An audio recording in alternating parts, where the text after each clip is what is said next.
Good morning all of you. जैसा कि आप सभी को पता है कि हम लोग माइक्रो टीचिंग के विषय में अध्ययन और अध्यापन करेंगे।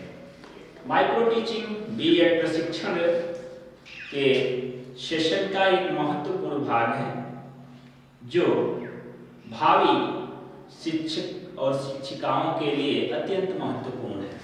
अतः हम लोग समय को वेस्ट न करते हुए आज माइक्रो टीचिंग के विषय में अध्ययन और अध्यापन करेंगे।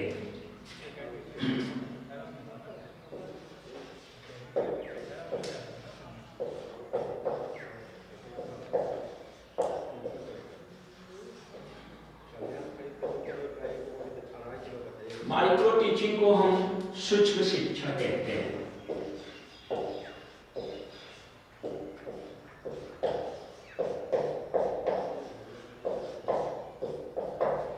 यहाँ हम लोग माइक्रो टीचिंग में दो बिंदुओं के ऊपर फोकस करेंगे। एक, सबसे पहले हम जानने की कोशिश करेंगे कि माइक्रो टीचिंग क्या है। माइक्रो टीचिंग दो शब्दों से मिलकर बना है, एक है माइक्रो और दूसरा है टीचिंग। तो माइक्रो का अर्थ होता है सूक्ष्म और टीचिंग का अर्थ होता है शिक्षण। अब प्रश्न यह होता है कि माइक्रो क्या है, अर्थात शिक्षण की वह प्रविधि जिसके माध्यम से हम किसी भी कंटेंट को छोटे से छोटे रूप में विभक्त करके जब हम उसका अध्ययन करते हैं, जिसमें हम वेरियस सूत्र विधियों का प्रयोग करते हैं, वह शिक्षण कहलाता है। तो सूक्ष्मतम समय में या कहने का 5 से 10 मिनट की अवधि के बीच में या कम समय में किया गया अध्ययन सूक्ष्म शिक्षण कहलाता है। सूक्ष्म शिक्षण की संकल्पना और विकास, या यूं कहें कि सूक्ष्म शिक्षण के इतिहास के विषय में हम लोग जानने का प्रयास करते हैं।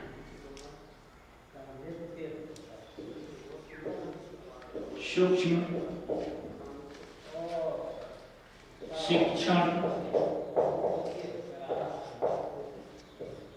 की संकल्पना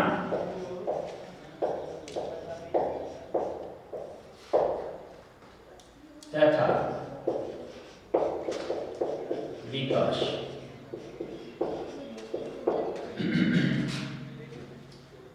Concept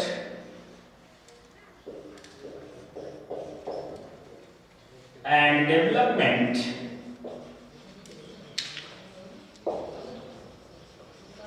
of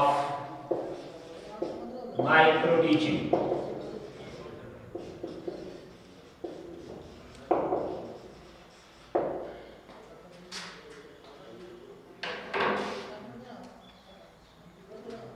सूक्ष्म शिक्षण की संकल्पना तथा विकास की जब हम बात करते हैं तो ये पाते हैं कि व्यक्ति जीविकोपार्जन के लिए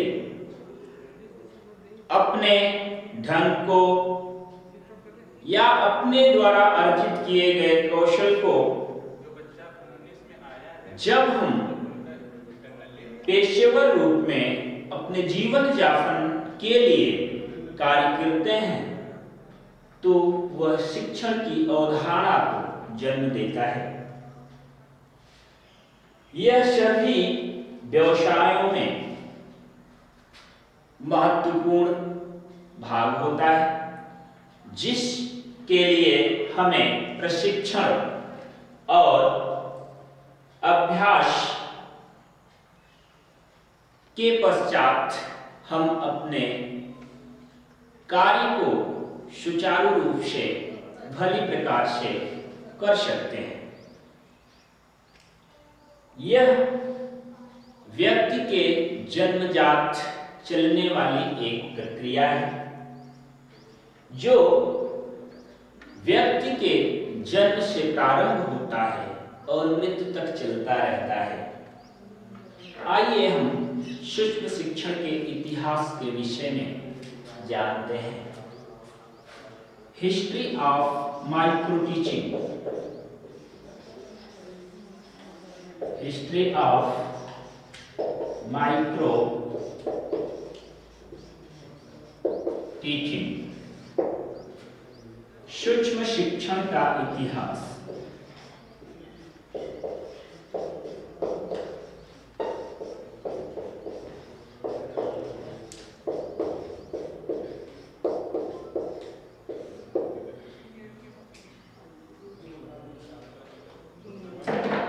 जब हम बात सूक्ष्म शिक्षण की करते हैं तो ये पाते हैं कि सूक्ष्म शिक्षण एक नवीन प्रक्रिया है, या यूं कहें शिक्षा के क्षेत्र में एक नवीन प्रविधि है, जिसके माध्यम से हम अपनी बातों को छात्रों तक भली प्रकार से समझाने में सक्षम हो पाते हैं। इसका विकास स्टैनफोर्ड विश्वविद्यालय में किया गया। सन 1961 में सर्वप्रथम इसे प्रारंभ किया गया, जिसके अंतर्गत छात्राध्यापक 5 से 10 छात्रों का एक छोटा सा पाठ पढ़ाता था और इन लोगों ने वीडियो टेप रिकॉर्डर का प्रयोग करके शिक्षण व्यवहार में वांछित परिवर्तन लाने के लिए कार्य शुरू किया। सर्वप्रथम 1961 में एचिसन बुश तथा एलन ने संकुचित रूप से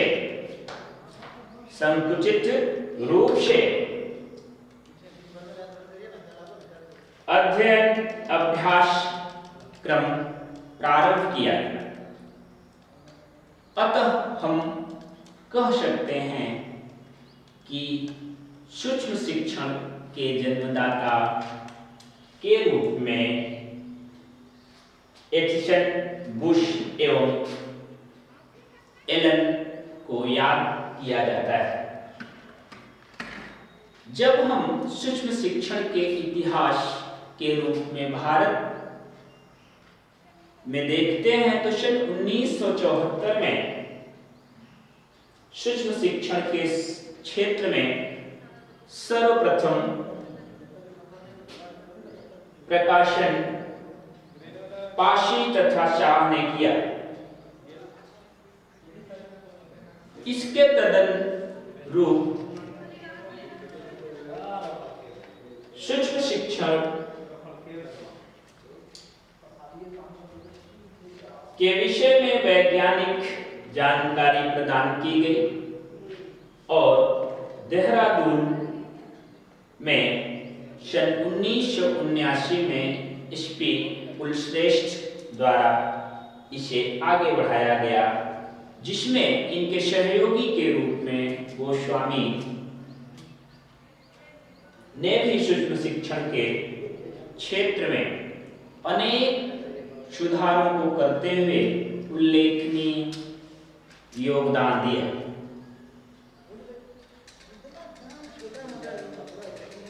माइक्रो टीचिंग पर प्रथम भारतीय monograph mini teaching a new experiment in teacher education NCERT नई दिल्ली के सहयोग से प्रकाशित किया गया।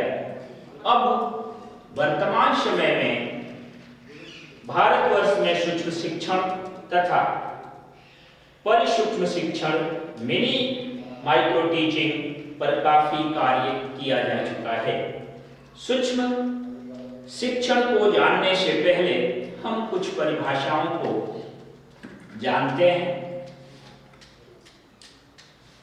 W Allen micro teaching is scale down teaching in counter in class size and class time. D.W. Allen के द्वारा सूक्ष्म शिक्षण की यह परिभाषा यह इंगित करती है कि सूक्ष्म शिक्षण एक शिक्षण की सरलीकृत प्रक्रिया है जो छोटे आकार की कक्षा में कम समय में पूर्ण होती है। तो निष्कर्षतः हम इस कंक्लूजन पर पहुंचते हैं कि सूक्ष्म शिक्षण वह शिक्षण है जिसके द्वारा छोटी छोटी कक्षाओं में 5 से 10 बच्चों के समूह द्वारा इसे पूर्ण किया जाता है।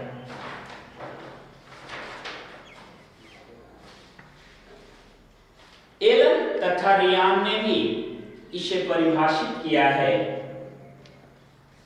जो निम्नांकित 5 मूलभूत सिद्धांतों को बताते हैं। इनके 5 मूलभूत सिद्धांत इस प्रकार हैं। सूक्ष्म शिक्षण वास्तविक शिक्षण है।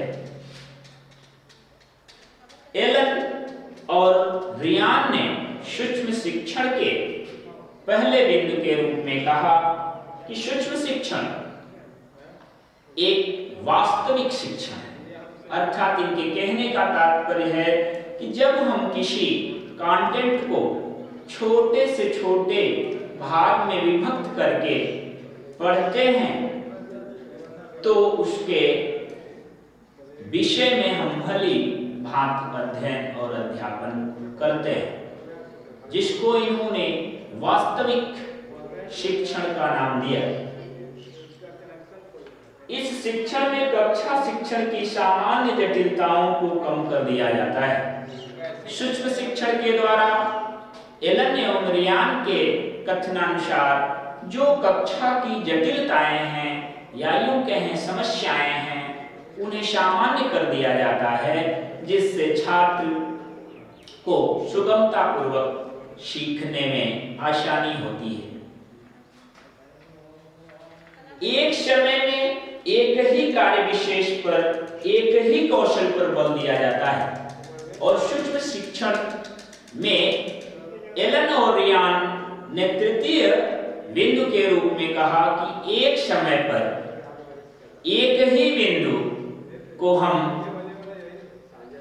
देखते हैं, जिससे यहां पर दुविधा की कोई स्थिति नहीं होती और जो भी हम कंटेंट लेते हैं उसके निश्चित उद्देश्य को प्राप्त करते हैं। नेक्स्ट क्रम में इन्होंने कहा अभ्यास क्रम की प्रक्रिया अधिक नियंत्रित संभव होता है और जो अभ्यास का क्रम है इसमें छात्राध्यापक और स्टूडेंट अत्यधिक नियंत्रण प्राप्त करता है। नेक्स्ट पॉइंट एलन एवं रियान के द्वारा कहा गया पृष्ठपोषण पर बल। सूक्ष्म शिक्षण के माध्यम से जो भी बिंदु का हम अध्ययन और अध्यापन करते हैं उसका उसी टाइम ड्यूरेशन में हम निदान करते हैं, अर्थात फीडबैक लेते हैं, जिससे यह अध्यापक को जानने में आसानी होती है कि बच्चे ने कितना एडाप्ट किया। तो इस प्रकार से सूक्ष्म शिक्षण को इनकी डेफिनेशन के माध्यम से 5 भागों में विभक्त किया गया। According to N.K. Jangira and Ajit Singh, micro teaching is a training setting for the students, teacher whose complexities of the normal classroom teaching are reduced by practicing one component skill at a time. Timing the content to the single concept, reducing the class size to 5 to 10 peoples and reducing the duration of size to 5 to 10 minutes for teaching practicing.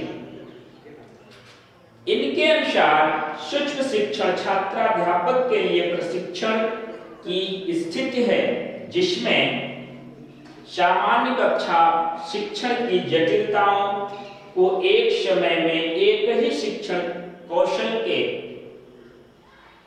अभ्यास करा के पाठ्य वस्तु को किसी एक संप्रत्यय तक सीमित करके छात्रों की संख्या को 5 से 10 तक सीमित करके तथा पाठ की अवधि को 5 से 10 मिनट के बीच करके शिक्षण का अभ्यास कराया जाता है जिससे शिक्षण अपने उद्देश्य को प्राप्त कर लेता है।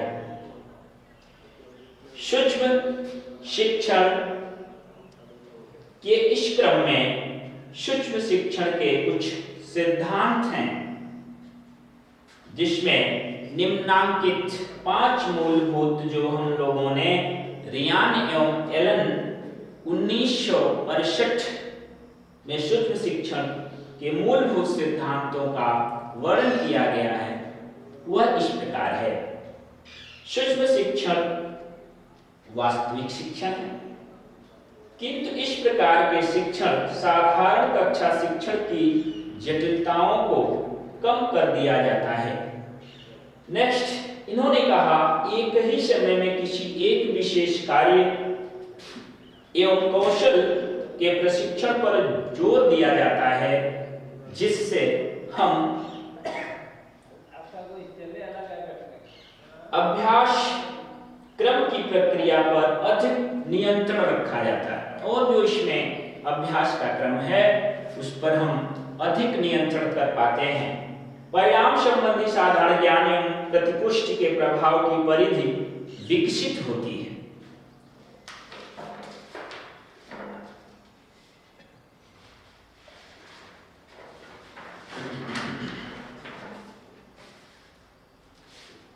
उपरोक्त सूक्ष्म शिक्षण के अध्ययन की प्रक्रिया को हम निम्नांकित भांति से भी प्रदर्शित कर सकते हैं जिसे हम इस प्रकार से समझ सकते हैं। प्रशिक्षण अध्यापक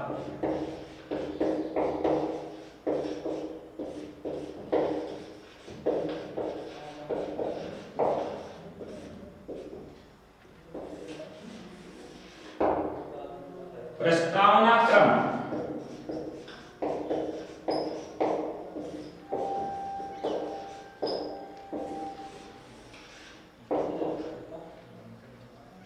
शिक्षण कौशल का विकास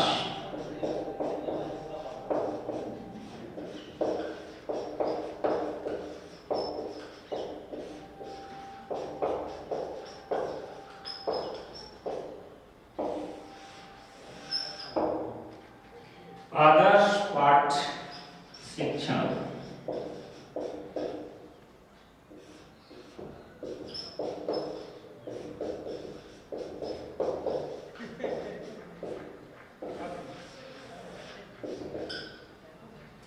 आदर्श पाठ शिक्षण की आलोचना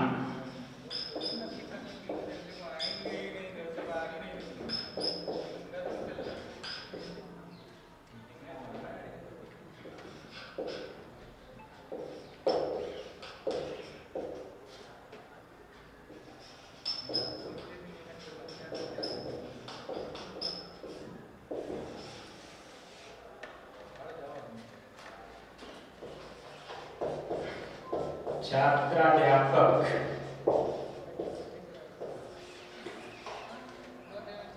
सूक्ष्म शिक्षण पाठ का निर्माण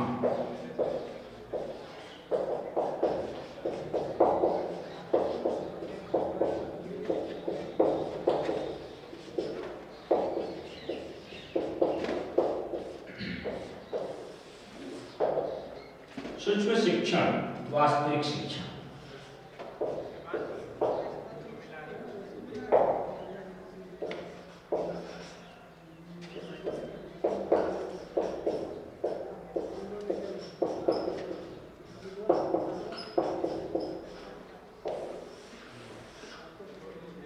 आलोचना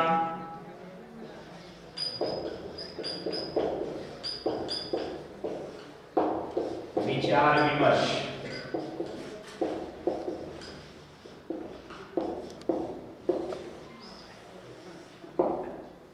पुनः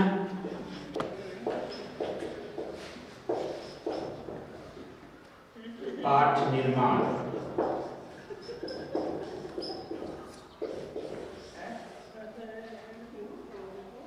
क्रम, पुनः शिक्षण क्रम,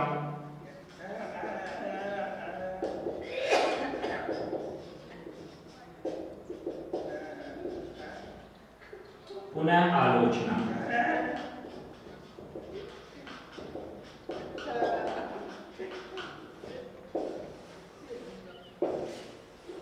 इस प्रकार से हम देखते हैं कि सूक्ष्म अध्ययन प्रक्रिया निम्नांकित मार्ग से चलती है।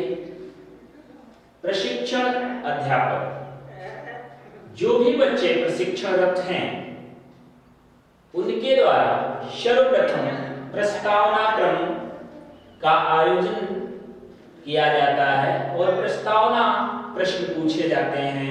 इस प्रकार से प्रस्तावना प्रश्न पूछने के फलस्वरूप हमें टॉपिक का ज्ञान हो जाता है और टॉपिक के ज्ञान के बाद शिक्षण कौशल का इसमें विकास होता है। जो प्रशिक्षणरत अध्यापक हैं उनके द्वारा यहाँ कौशल विकसित किए जाते हैं। तत्पश्चात आदर्श पाठ शिक्षण की प्रक्रिया को शुरू किया जाता है और इसके बाद आदर्श पाठ शिक्षण की आलोचना की जाती है। जो भी यहाँ पे डाउट्स होते हैं उन डाउट्स को आदर्श पाठ शिक्षण आलोचना के द्वारा हम प्राप्त लक्ष्य को कर सकते हैं। अब इसी क्रम को छात्राध्यापक के द्वारा दोहराया जाता है। सूक्ष्म शिक्षण पाठ का निर्माण किया जाता है और इसके फलस्वरूप जब सूक्ष्म शिक्षण पाठ का निर्माण होता है तो सूक्ष्म शिक्षण का या इसे हम वास्तविक शिक्षण के नाम से भी जानते हैं। पुनः आलोचना या इसे हम विचार विमर्श कहते हैं, छात्राध्यापक के द्वारा किया जाता है और इस क्रम को पुनः हम पाठ निर्माण करते हैं। पुनः शिक्षण क्रम को सुचारू रूप से चलाते हैं और पुनः आलोचना करते हैं। इससे जितने भी डाउट्स होते हैं यहाँ पे क्लियर हो जाते हैं और इस प्रकार से प्रशिक्षण अध्यापक के माध्यम से छात्राध्यापक को भी कौशल का विकास हो जाता है। माइक्रो टीचिंग में हम इंडिया के परिप्रेक्ष्य में 25 मिनट का standard time DAV college Dehradun के माध्यम से देखते हैं, जिसमें शिक्षण का योजना या माइक्रो टीचिंग की प्रोसेस के नाम से जानते हैं, जिसमें सबसे पहले पाठ्य योजना का निर्माण किया जाता है।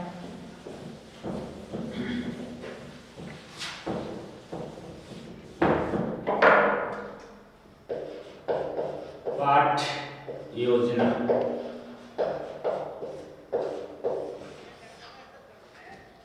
सूक्ष्म शिक्षण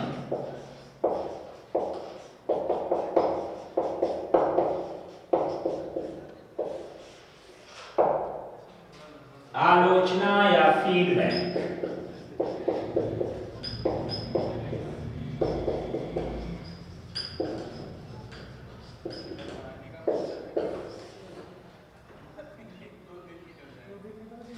यही हम पुनः दोहराते हैं।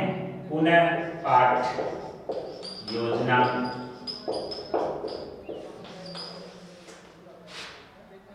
इसको हम रीप्लान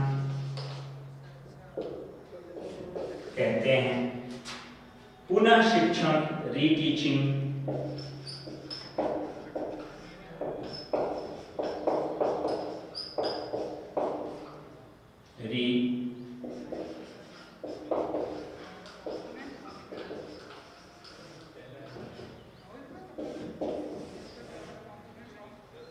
पुनः आलोचना।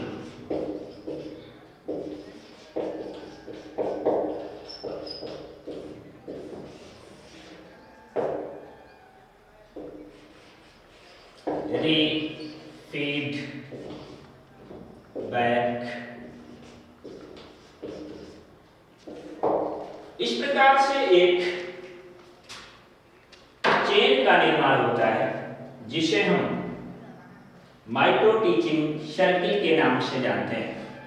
सर्वप्रथम इस माइक्रो टीचिंग सर्किल में पाठ्य योजना का निर्माण छात्राध्यापक या प्रशिक्षण अध्यापक के द्वारा किया जाता है।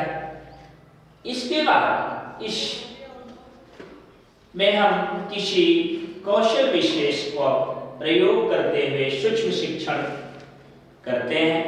सूक्ष्म शिक्षण के बाद विचार विमर्श या फीडबैक या आलोचना की जाती है। जो भी यहाँ पे डाउट्स होते हैं उसे क्लियर करने के लिए हम इसके अंतर्गत पुनः पाठ्य योजना का निर्माण करते हैं और पुनः पाठ्य योजना के निर्माण के बाद पुनः हम शिक्षण की प्रक्रिया को जारी रखते हैं और इस पुनः शिक्षण प्रक्रिया के बाद पुनः आलोचनात्मक व्याख्या की जाती है। इस प्रकार से किसी भी पाठ्य योजना को हम भली भांति समझ सकते हैं, जान सकते हैं, पढ़ सकते हैं। इस सूक्ष्म शिक्षण प्रक्रिया के चरण इस प्रकार से थे जिसका विभिन्न शिक्षण संस्थानों द्वारा, विभिन्न शिक्षा शास्त्रियों द्वारा अलग अलग टाइम ड्यूरेशन दिया गया है। सूक्ष्म शिक्षण का विकास स्टैनफोर्ड विश्वविद्यालय में हुआ और वहां पर इसे 45 मिनट विभाजित किया गया और डीएवी कॉलेज देहरादून में कई प्रयोग किए गए और उन प्रयोगों के पश्चात इसे 35 मिनट का टाइम ड्यूरेशन दिया गया, जिसमें शिक्षक चरण को 6 मिनट और प्रथम मूल्यांकन चरण को 6 मिनट, द्वितीय मूल्यांकन या वास्तविक मूल्यांकन को 4 मिनट, पुनः पाठ निर्माण चरण को 7 मिनट और पुनः शिक्षण चरण को 6 मिनट, पुनः मूल्यांकन चरण को 6 मिनट। इस प्रकार से इसे 35 मिनट के ड्यूरेशन में एक सूक्ष्म शिक्षण लेसन प्लान का निर्माण करके उसे भली भांति अध्ययन और अध्यापन किया। सूक्ष्म शिक्षण के बाद हम ब्लैक बोर्ड स्किल के माध्यम से हम देखेंगे कि श्यामपट्ट लेखन जो सूक्ष्म शिक्षण का एक महत्वपूर्ण अंग है, किस प्रकार से हम सूक्ष्म शिक्षण के द्वारा ब्लैक बोर्ड स्किल को एडॉप्ट करते हैं।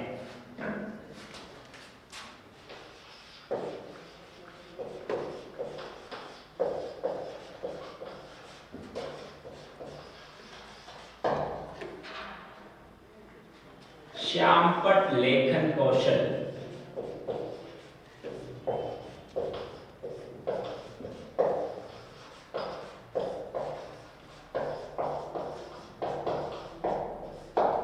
श्यामपट्ट लेखन कौशल